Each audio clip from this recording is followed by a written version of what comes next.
Quando a proteção vira horror, o colapso da função materna e a falência espiritual da sociedade. Existem notícias que chocam, existem notícias que entristecem, existem notícias que revelam um abismo. Quando o lugar que deveria ser abrigo se transforma em cenário de violência, não estamos diante apenas de um crime, estamos diante do colapso daquilo que sustenta a própria civilização.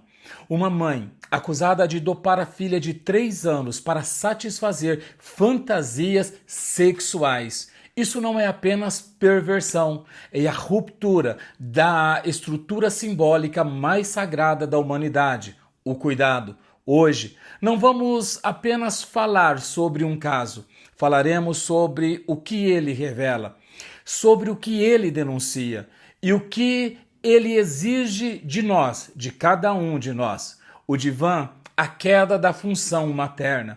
Na psicanálise, existe um conceito central, a função materna. Não se trata apenas da biologia, trata-se da primeira experiência de segurança do ser humano. A mãe representa o primeiro colo, o primeiro espelho, o primeiro lugar onde a criança aprende que o mundo não é uma ameaça. Ela é o primeiro escudo. Quando essa função é invertida, quando quem deveria proteger passa a explorar, a criança não sofre apenas violência física, ela sofre uma ruptura profunda. O mundo deixa de ser seguro, a confiança primária é quebrada. E quando a criança é transformada em objeto de satisfação do adulto, estamos diante da perversão estrutural, onde o outro deixa de ser sujeito e vira instrumento. Isto é a pulsão de morte, operando no espaço onde deveria existir preservação da vida. E as consequências não terminam na infância. Elas atravessam a identidade, atravessam vínculos, atravessam a percepção de autoridade, atravessam até mesmo a imagem que essa criança poderá construir do próprio Deus. A perversão destrói primeiro o símbolo, depois o corpo, o altar, o santuário profanado. Biblicamente, a criança não é um detalhe social, ela é um sinal do reino. Jesus afirmou que delas é o reino dos céus. O lar é descrito como o altar, os pais como sacerdotes, a família como o primeiro templo. Quando esse templo é profanado, não estamos apenas diante da imoralidade, estamos diante de sacrilégio moral, porque a inocência foi sacrificada. A Escritura é clara quando adverte sobre o peso espiritual de escandalizar os pequenos. Isso não é retórica religiosa, é princípio civilizatório. Uma sociedade que não protege suas crianças está em processo de autodestruição. Quando o egoísmo substitui o cuidado, quando o prazer substitui a responsabilidade, quando o adulto se torna predador do indefeso, não é apenas pecado, é colapso espiritual. O sintoma social, casos extremos, não surgem do nada.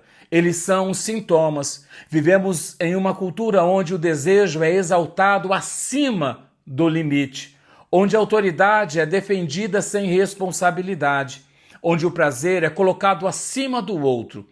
Quando não existe limite simbólico, a perversão encontra o espaço.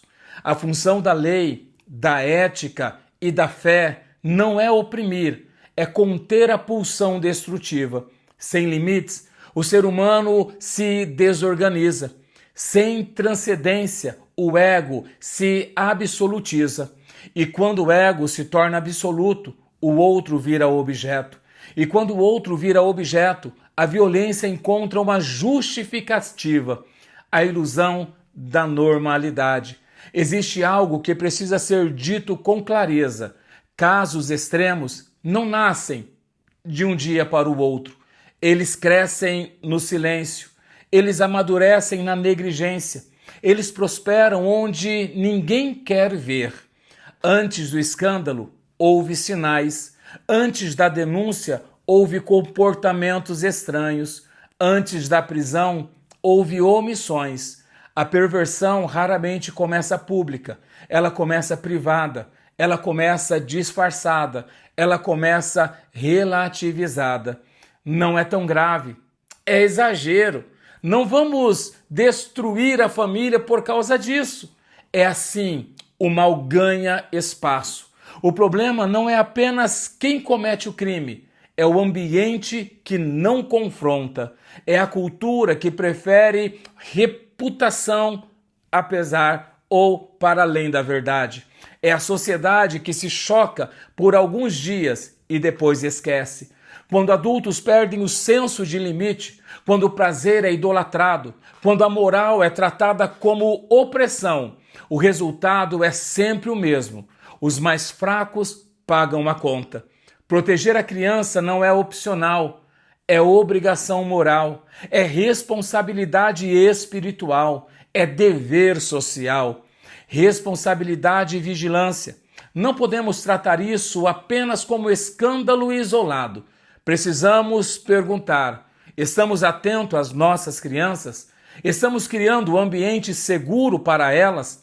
Estamos ensinando limites claros? Estamos dispostos a confrontar comportamentos suspeitos, mesmo que isso doa? Silêncio protege o agressor. Consciência protege o vulnerável. Proteção à criança não é apenas o papel do Estado, é papel da família, da igreja, da escola, da sociedade. Concluindo, a perversão ameaça quando o sagrado deixa de ser reconhecido. Quando o corpo de uma criança deixa de ser visto como altar, ela passa a ser tratada como objeto. E isso revela o nível de desorientação espiritual que enfrentamos. Mas ainda há esperança, porque aonde há verdade, há possibilidade de restauração. Onde há denúncia, há possibilidade de justiça. Onde há consciência, há possibilidade de mudança. Proteger os pequenos é defender o futuro. E uma sociedade que protege suas crianças protege a si mesma. Que não sejamos espectadores deste horror, que sejamos guardiões da inocência. Se essa mensagem confrontou você, não ignore esse incômodo. O incômodo é o início da consciência.